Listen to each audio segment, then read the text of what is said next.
खातिर इस दुनिया से खत्म हो जाएगा, लेकिन ईमान को बचा कर रखेगा और दुनिया वालों को पैगाम देगा, ए सुनो, ए जालिमो, तुमने हमारा कत्ल किया है, तुमने हमें बेघर किया है, तुमने मेरी शहादत की है, तूने हमारे जिस्म के टुकड़े टुकड़े किया है। अल्लाह तबारक व तआला 15 पारा सूरह बनी Israel first page first line वहां पे इरशाद फरमाता है, क्या फरमाता है? सुबहानल्लज़ी असरा बिअब्दिही लैलन मिनल मस्जिदिल हराम इलल मस्जिदिल अक़सा अल अक़सा लज़ी बारकना हौलहु लिनुरियहु मिन आयातिना इन्नहु हुवस समीउल बसीर। यार माना কি হলো বলছে আলা হযরত তার তরজমা করছেন, ট্রান্সলেশন হিন্দি থেকে উর্দু থেকে বলছেন, পাক है वो ज़ात जो रातों रात ले गया अपने बंदा खास को रात के थोड़े से हिस्से में, कहा मस्जिद हराम से मस्जिद अक़सा। क्यों लेके गया, क्या कारण है कि आप मक्का शरीफ में थे और मक्का शरीफ से आपको मस्जिद हराम से आपको लेकर के गया कहा मस्जिद अक़सा। यहाँ पे कितना किलोमीटर है मालूम है? 1500 किलोमीटर। मस्जिद हराम वो जो मक्का शरीफ है और जहाँ पे मस्जिद अक़सा है वो फिलिस्तीन है। इसमें जो दूरी है, ये जो रास्ता है कितना है? 1500 किलोमीटर। बोल रहा अल्लाह तबारक व तआला बोल रहा है, रात के थोड़े से हिस्से में मैंने अपने बंदा खास को कहा मस्जिद हराम से मस्जिद अक़सा लेके गया। अब प्रश्न होता है, वो अल्लाह अपने महबूब को मस्जिद हराम से मस्जिद अक़सा क्यों ले गया?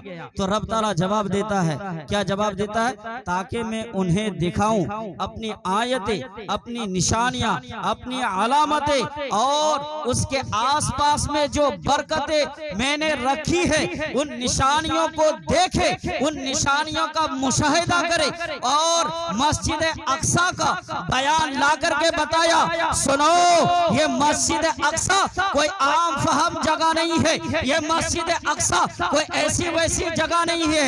मस्जिद अक़सा इतनी बरकत वाली जगह है कि वो तो खुद बाबरकत है, लेकिन सुनो जो मस्जिद अक़सा के इर्द गिर्द है उसके आसपास में जो जगह है अल्लाह ने उसे निशानी फरमाया और उसे भी बरकत वाली जगह अता फरमाया। बोले सुभान अल्लाह अल्लाह जिंदाबाद जिंदाबाद जिंदाबाद जिंदाबाद जिंदाबाद। घर घरे जानो, घर घरे जानो। अल्लाह अकबर। तो अब यहाँ पे दोनों जगह की अजमत बयान हो गई। अब हम सिर्फ इतना ही जानते थे और वहाँ भी लोग भी यही समझता है कि जो मक्का है ये सबसे बरकत वाली जगह है, इसमें कोई शक नहीं है। मक्का बरकत वाली जगह है, लेकिन ऐसी बरकत वाली जगह नहीं है, बल्कि जिस वक्त मेरे नबी सल्लल्लाहु ताला अलैहि वसल्लम मक्के में थे वो जगह बरकत थी, तो वो जगह बरकत वाली हुई मेरे नबी के रहने से।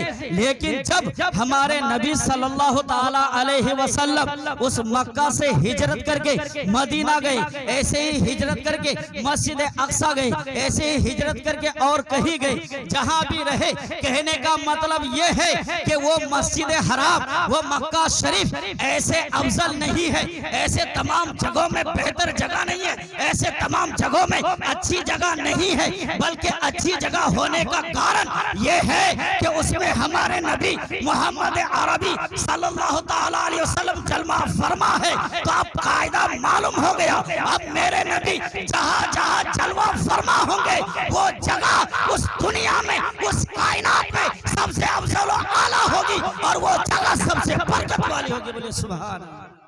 तो अगर हमारे नबी मदीने में है, तो इसका मतलब ये है कि मक्का से भी अफजल जगह अब मदीना है। इसलिए कि हमारे नबी सल्लल्लाहु ताला अलैहि वसल्लम कहाँ है? मदीना शरीफ में है। इसी तरीके से वहां से जब आप फिलिस्तीन तशरीफ ले गए, अल्लाह ने आपको सैर कराई मस्जिद हराम से मस्जिद अक्सा, तो वो मस्जिद अक्सा और उसका आसपास जो एरिया है, उसके आसपास में जो जगह है वो बरकत वाली थी, वो अच्छी जगह थी, उसमें अल्लाह की रहमतों का नुज़ुल होता था और अब भी होती है और ता क़यामत होती रहेगी। लेकिन मज़ीद बरकत बनाने के लिए अल्लाह तबारक व तआला ने मेरे नबी को मेराजे सफर अता फरमाया और मज़ीद उस फिलिस्तीन की मुक़द्दस सरजमीन को अल्लाह तबारक व तआला ने और बरकत वाली सरजमीन बना दी। इसलिए अब देखिए वहां की जो मिट्टी से इंसान पैदा होता है, अभी आपके बंगाल में यहाँ पे है ना, अभी पाकुड़तला में एक बम फूटेगा ना, सबको यहाँ पे दरवाजा एकदम लॉक कर लेगा, सब कोई बंद हो जाएगा, सब कोई बंद हो जाएगा। जान नहीं खोना है, हाथ से जान नहीं धोना है, मतलब मरना नहीं है, बहुत भय है, डर है। लेकिन तारीख गवाह है, इजराइल का आपने बहुत खबर सुना होगा न्यूज में, और बहुत खबरें अभी भी चल रही है। इतना जुल्म किया, इतना सताया वहां के मुसलमानों को, लेकिन ये तारीख गवाह है कि वो फिलिस्तीन की सरजमीन इतनी बाबरकत सरजमीन है, उसकी मिट्टी इतनी अनोखी मिट्टी है, उस मिट्टी से जो इंसान तैयार होता है उसका ईमान इतना कमाल दर्जे का और आला दर्जा का होता है कि इजराइल ने, अमेरिका ने और तमाम फौजों ने जोर लगा लिया कि यहाँ के लोगों का ईमान छीना जाए,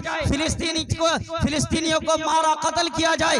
ठीक तारीख गवाह है, मीडिया ने भी दिखाया, वहाँ के मुसलमान बहुत कत्ल हुए, बहुत मकतूल हुए, बहुत कत्ल किए गए, शहादत हुई, बच्चों को मारा गया और महिला पुरुष सबको कत्ल किया गया, सबको शहीद किया गया। लेकिन तारीख गवाह है, जिस मकसद से अमेरिका और इजराइल ने उस फिलिस्तीन पर हमला किया और जंग किया, वहां के लोगों को शहीद किया, अभी तक वो बुझा नहीं, बल्कि मजीद ईमान और बढ़ते गया और इंशाअल्लाह कयामत तक वो मिट्टी गवाही देगी और ईमान में ताज़गी पैदा होती रहेगी। इधर कुरान पाक की आयतें तिलावत कर रहे हैं, उधर सामने गोलियां चल रही है, लेकिन बच्चे कुरान मुकद्दस की आयतों की तिलावत कर रहे हैं। उधर सामने एक दूसरे को रख करके मारा जा रहा है, कत्ल किया जा रहा है, लेकिन कुरान पढ़ना बंद नहीं कर रहे हैं। ये ईमान की रोशनी है, ये ईमान की ताकत है, ये ईमान का ये काबिल ईमान की पहचान है। तो सुनो, एक कायदा कुल्लिया भी अपने जहन में रख लो, चाहे आप पर जितना जुल्म करे, चाहे आपको जितना सताया जाए, चाहे आपको जितना घसेटा जाए, चाहे आपको कत्ल कर दिया जाए, चाहे आपके शरीर से आपका कलीजा, गुर्दा, दिल, फेफड़ा, इन तमाम चीजों को निकालकर इसका छोटे छोटे टुकड़े किए जाए, तो हो सकता है जान जा सकती है, अपना सर खत्म हो सकता है, धड़ और जिस्म अलग अलग हो सकते हैं, हाथ और पाँव एक दूसरे जगह हो सकते हैं, लेकिन सुनो, खून भी अलग जगह हो सकता है, धड़ भी अलग जगह हो सकता है, रूह भी उठ सकती है।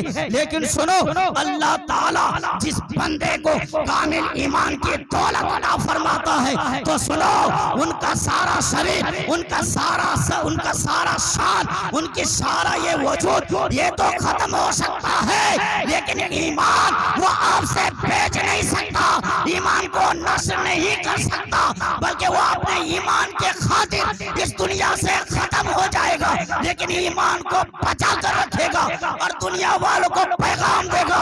ए सुनो, ए जालिमो, तुमने हमारा कत्ल किया है, तुमने हमें बेघर किया है, तुमने मेरी शहादत की है, तूने हमारे जिस्म के टुकड़े टुकड़े किया है, लेकिन सुनो, मेरे नबी की मोहब्बत, मेरे नबी का प्रेम, मेरे नबी का भालोबासा, मेरे नबी से मोहब्बत, इससे हमारे जिस्म और शरीर से जुदा नहीं कर सका। तो जब ऐसे का जनाजा गुजरेगा तो लोग कहेंगे, देखो ये नबी का वफादार मालूम होता है। जब कब्र में रखा जाएगा, फरिश्ते कहेंगे, इसे सोने दो, ये तो जन्नत का दुल्हा तशरीफ लाया। या रसूलुल्लाह